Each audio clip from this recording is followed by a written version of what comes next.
तो जैसे कि कल आप लोगों का हिस्ट्री का एग्ज़ाम है क्लास 12 का, तो कुछ इम्पॉर्टेंट टॉपिक हम लोग आज डिस्कस करने वाले हैं जिसके एग्ज़ाम में आने के चांसेस बहुत ज़्यादा हैं। तो उन्हीं टॉपिक्स में से एक टॉपिक है कि व्हाट वाज द काउज, ठीक है, what was the direct cause of great mutiny 1857, यानी कि 1857 की बगावत का डायरेक्ट रीज़न क्या था, डायरेक्ट काउज क्या था, ठीक है, बराह रास्त वजह क्या था। उसका आंसर क्या हो जाएगा?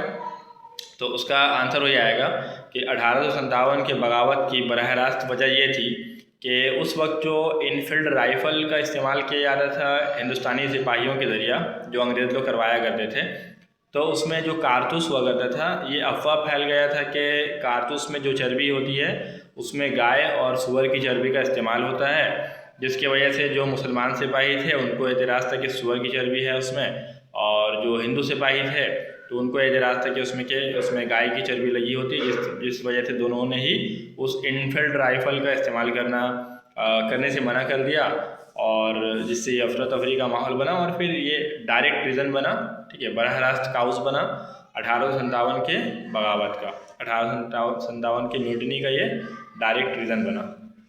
तो क्या था डायरेक्ट रीज़न? डायरेक्ट रीज़न ये था कि 1857 के बगावत से पहले जो है, जो उस वक्त इनफील्ड राइफ़ल का इस्तेमाल हुआ करता था, उसमें जो चर्बी मिली, चर्बी का जो इस्तेमाल था कारतूस में, तो उस चर्बी में गाय और सूअर की चर्बी के मिले होने का अफवाह फैल गया था, और यही अफवाह बाद में 1857 के बगावत का डायरेक्ट काउज बना, ठीक है, बराह रास्त वजह बना। अगला टॉपिक, तो हम लोगों का जो अगला सवाल है वो ये है कि discuss the nature and cause of rebellion 1857, यानी कि 1857 के बगावत का आप नेचर और काउज यानी कि वजह के बारे में बताइए। तो नेचर कुछ ऐसा है कि बरतानवी हुकूमत इस बगावत को सिपाही की बगावत कहते हैं, सिपाही म्यूटिनी वो लोग बोलते हैं, सिपाही म्यूटिनी यानी कि सिपाही की बगावत। तो एक तरफ बरतानवी हुकूमत है जो इस बगावत को कहते हैं कि ये सिपाही की बगावत है, और दूसरी तरफ जो हिंदुस्तानी हैं वो लोग कहते हैं कि हिंदुस्तानी मौरख जो हैं वो लोग ये कहते हैं कि ये असल में हिंदुस्तान की पहली जंग आज़ादी थी, यानी कि हिंदुस्तान को आज़ाद कराने की ये पहली जंग थी 1857 की बगावत। तो दोनों मौरखीन का अलग अलग नज़रिया है, अलग अलग राय है। वजूहात जो है इस बगावत का जो वजह है, तो वजह में बहुत सारे वजूहात हैं, जैसे कि सियासी वजूहात, मुआशी, समाजी, तीनों ही है। सियासी वजह भी है, समाजी वजह भी है और मुआशी वजह भी है, ठीक है। तो सियासी वजह क्या है? सियासी वजह में एक हो जाएगा गोद लेने की पॉलिसी, ठीक है। तो गोद लेने की पॉलिसी जो था डॉक्ट्राइन ऑफ लैब, उसमें यह था कि कोई भी राजा या महाराजा जो है वो किसी भी बच्चे को खुद अपनी मर्ज़ी से गोद नहीं ले सकता है, ठीक है। तो ये था एक सियासी वजह। मुआशी वजह ये हो जाएगा कि उस वक्त जो बरतानवी हुकूमत है वो हिंदुस्तानियों से बहुत ज़्यादा भारी लगान का वसूल किया करते थे, भारी लगान यानी बहुत ज़्यादा टैक्स लिया करते थे, और जिससे कि हिंदुस्तानी मज़दूर, हिंदुस्तानी किसान की कमर टूट कर रह गई, ठीक है। ये मुआशी वजह हो जाएगा पैसे के मामलात में। और समाजी वजह ये हो जाएगा कि उस वक्त जो है कि बहुत सारा भेदभाव चल रहा था, जैसे कि पार्क वगैरह में, क्लब वगैरह में लिखा रहता था जैसे कि no entry for dogs and Indians, यानी कुत्तों और हिंदुस्तानियों के लिए आना मना है। इसके अलावा जो मजहबी मामलात में उन्होंने बहुत ज़्यादा मुदाखलत करना शुरू किया बरतानवी हुकूमत ने, तो ये सारा वजह रहा इस 1857 की बगावत होने का। तो इसी तरह से आप लोगों का जो अगला सवाल है वो अगला सवाल ये बन जाएगा कि right about the queen proclamation या फिर गवर्नमेंट ऑफ इंडिया एक्ट 1858, ठीक है। तो गवर्नमेंट ऑफ इंडिया एक्ट 1858 के बारे में बताइए, या फिर प्रोक्लेमेशन ऑफ क्वीन इसके बारे में बताइए, ठीक है। तो क्या बताना है इसके बारे में? तो जैसे कि आप लोगों को पता है कि 1857 के बगावत के बाद क्या हुआ था कि ईस्ट इंडिया कंपनी की हुकूमत को ख़त्म कर दी गई थी, ठीक है।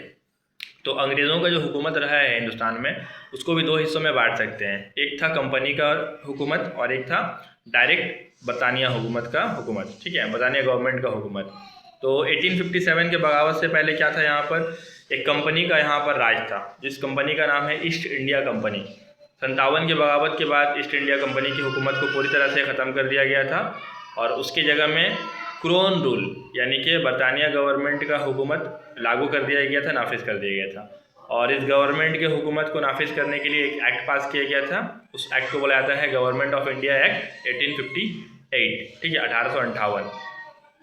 और इस एक्ट के नाफिज हो जाने के बाद बरतानिया की जो मलिका है क्वीन विक्टोरिया, उन्होंने ये वादा किया था कि हिंदुस्तानियों के मजहबी मामलात में कोई मदाखलत नहीं की जाएगी, वो लोग अपने मजहबी मामलात को खुद से अपने हिसाब से अंजाम दे सकते हैं। और दूसरा ये वादा किया था कि जो मुकामी राजा हैं, जो लोकल जो किंग थे उस टाइम में, ठीक है, जो मुकामी राजा थे, तो उन लोगों का जो हुकूक था, उन लोगों का जो राइट्स था, वो उनका तहफ़्फ़ुज़ किया जाएगा, उनको प्रोटेक्शन दिया जाएगा, उन पर मदाखलत नहीं किया जाएगा। तो ये 2 वादा के साथ ईस्ट इंडिया कंपनी की हुकूमत को ख़त्म कर दिया गया था और साथ में मलिका विक्टोरिया के इसमें उनके जो है ना, उनके अंडर में 1858 में बरतानिया हुकूमत का यहाँ पर हुकूमत शुरू हुआ था, बरतानिया गवर्नमेंट का हुकूमत, ठीक है। तो अगला आप लोगों का जो क्वेश्चन है वो इस तरह से है कि right about the failure of great revolt 1857, 1857 के अजीम बगावत की नाकामी की क्या वजूहात थे। तो 1857 के नाकामी के बहुत सारे वजूहात थे, ठीक है, आप लोग थोड़ा सा खामोश रहें।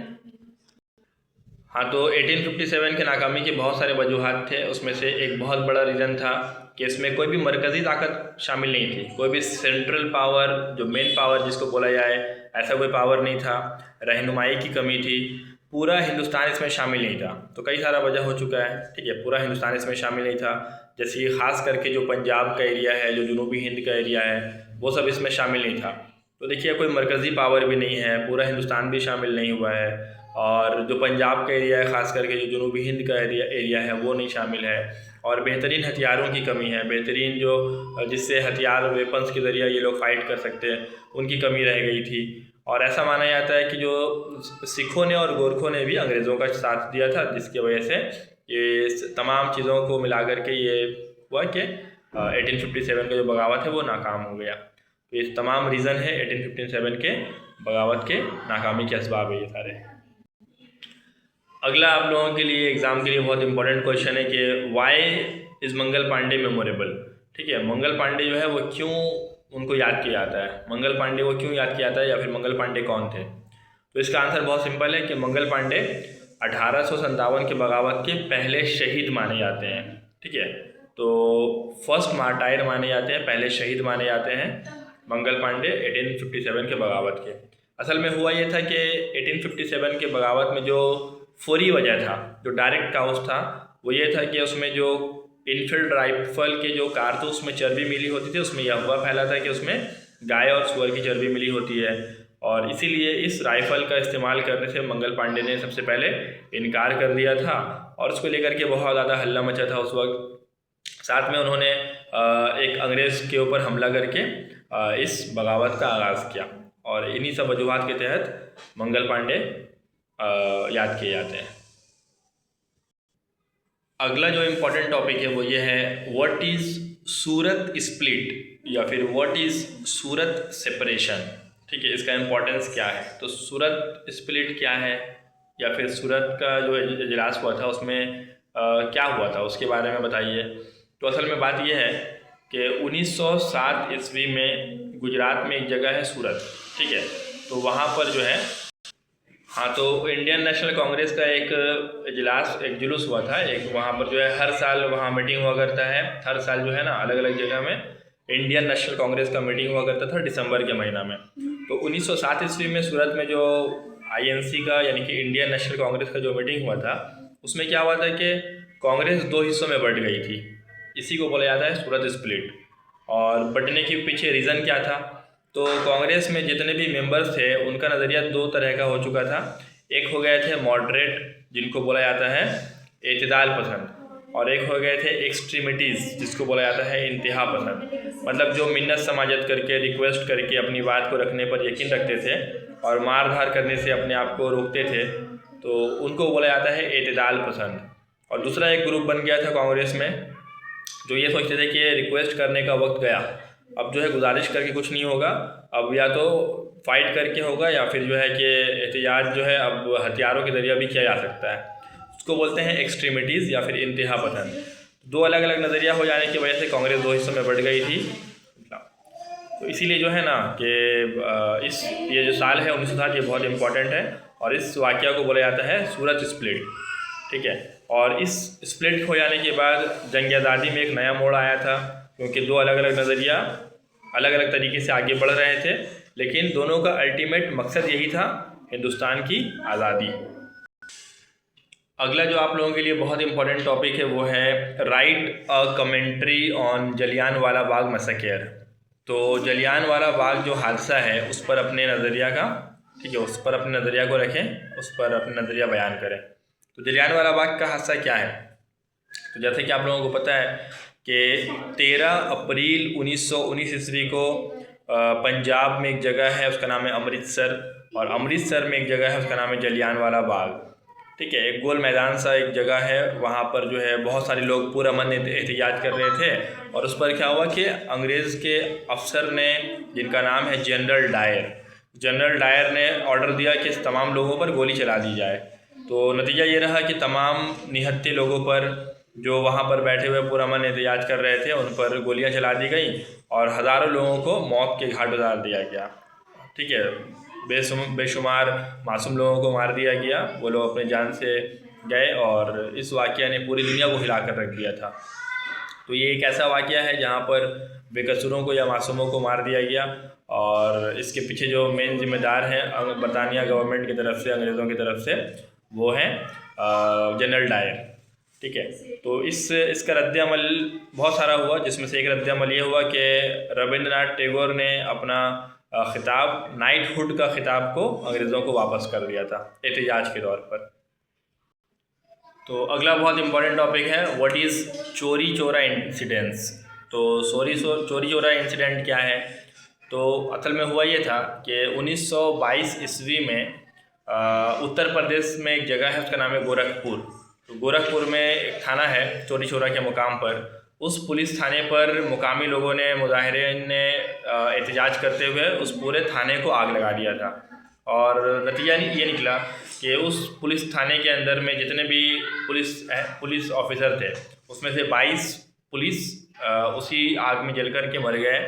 और ये एक तशद्दुद भरा वाक़या पेश आ जाता है, और गांधी जी जो है इस वाक़या के सख्त खिलाफ थे कि गांधी जी का ये मानना था कि हम लोग जो है किसी भी तरीक़ा का हिंसा नहीं करेंगे। तो गांधी जी जो है वो अहिंसा के पुजारी हैं, और गांधी जी का जो रास्ता है वो अहिंसा वाला रास्ता है। तो इस वाक़या के बाद गांधी जी इतने नाराज़ हुए कि उन्होंने अदम ताउन की तहरीक को बंद कर दिया, या अदम ताउन की तहरीक को, नॉन कोऑपरेशन मूवमेंट को वापस ले लिया। ये इसका इफ़ेक्ट हुआ। किसका इफ़ेक्ट हुआ? चोरी चोरा के हादसा के बाद ये इफ़ेक्ट हुआ, ये उसका नतीजा निकला। अगला एक बहुत इंपॉर्टेंट टॉपिक है आप लोगों का, right the importance of Lahore session. तो लाहौर सेशन जो है ना, मुस्लिम लीग का वो जो है लाहौर सेशन जो है वो असल में हुआ है 1940 ईस्वी में। तो 1940 ईस्वी में जो लाहौर सेशन जो चला है INC की तरफ से, इंडियन नेशनल कांग्रेस की तरफ से, तो इस मीटिंग में फ़र्स्ट टाइम, पहली बार जो है मुस्लिम लीग की तरफ से पेश किए गए इस मुतालबा को मंजूरी मिली, इस मुतालबा को हामी मिल गया था कि मुसलमानों के लिए एक अलग से स्टेट बनाया जाएगा। और एक तरह से कहा जा सकता है कि फ़र्स्ट टाइम पाकिस्तान बनने के अमल को इस सेशन में मंजूरी दी गई थी, लाहौर सेशन में। अगला एक इम्पॉर्टेंट टॉपिक है कि why is Surya Sen memorable. Surya Sen जो है इंडियन हिस्ट्री में क्यों मेमोरेबल है, क्यों उनको याद किया जाता है? तो देखिए, तो सूर्या सेन जो है ना, ये असल में इंडियन हिस्ट्री में इसलिए इनको याद किया जाता है ख़ास करके कि असल में इनका जो नाम है वो मास्टर द के नाम से भी जाने जाते हैं। सूर्या सेन को हम लोग मास्टर द के नाम से भी जाने जाते हैं। ये बंगाल में एक जगह है चट्टागांग में ये एक स्लेह खाना पर हमला करते हैं 1930 ईस्वी में, और वहाँ पर बहुत सारे हथियारों को लूट करके ये एक कुछ वक्फे के लिए बरतानवी हुकूमत को वहाँ से खदेड़ करके कुछ वक्त के लिए उस इलाके में एक आज़ादाना हुकूमत भी कायम करते हैं। तो ये बहुत बड़ी बात है उस वक्त के लिए, और इसीलिए सूर्या सेन, जिनको मास्टर द के नाम से भी जाना जाता है, तो ये बहुत मशहूर हैं इस वाक़या के लेकर के, जहाँ पर ये बहुत सारे हथियारों को लूट करके इंडियन जो अवाम है, जो हिंदुस्तानी अवाम है, उनको मदद करते हैं और अंग्रेज़ों के ख़िलाफ़ लड़ने के लिए एक रास्ता हमवार करते हैं। वैसे तो बहुत सारा टॉपिक है, लेकिन आज का एक लास्ट टॉपिक हम लोग डिस्कस करते हैं, ठीक है, क्योंकि कुछ और भी काम है। तो एक सवाल कुछ इस तरह से है, right the importance of India पाक वार 1971। ठीक है, 1971 में हुए हिंदुस्तान और पाकिस्तान की जंग का क्या अहमियत है, क्या नतीजा निकला? तो इस जंग का सबसे बड़ा नतीजा तो ये निकला है कि 1971 में हिंदुस्तान और पाकिस्तान के दरमियान होने वाली जंग की वजह से बांग्लादेश बना। बांग्लादेश का क़याम अमल में आया 1971 में, और फाइनली जो है क्या हुआ कि पाकिस्तानी हुकूमत ने हथियार डाल दिए, पाकिस्तानी फ़ौज ने हथियार डाल दिए, और एक तरह से हिंदुस्तानी हुकूमत की जीत हुई और बांग्लादेश बना। पाकिस्तान के दो टुकड़े हो गए, एक जो पहले से मगरबी पाकिस्तान था वो एक पाकिस्तान के तौर पर उभर कर सामने आया, और जो मशरक़ी पाकिस्तान था, ठीक है, जहाँ पर बंगाली ज़बान के बोलने वाले लोगों की ज़्यादा तादाद थी, वो इंडिपेंडेंट होकर के, वो आज़ाद होकर के बांग्लादेश के नाम से जाना जाने लगा, ठीक है। और साथ में ये एक वहाँ कॉन्फ्रेंस हुआ था, शिमला कॉन्फ्रेंस, और उस कॉन्फ्रेंस में ये तय पाया कि 1971 की जंग के बाद कि यहाँ पर जो ये जो जगह है जिसको कभी मशरक़ी पाकिस्तान के नाम से जाना जाता था, वो अब बांग्लादेश के नाम से एक आज़ाद मुल्क कहलाएगा, और पूरे जनूबी एशिया का एक तरह से नक्शा बदल कर रह गया, तब्दील होकर रह गया, ठीक है। फिर आज के लिए इतना काफ़ी है।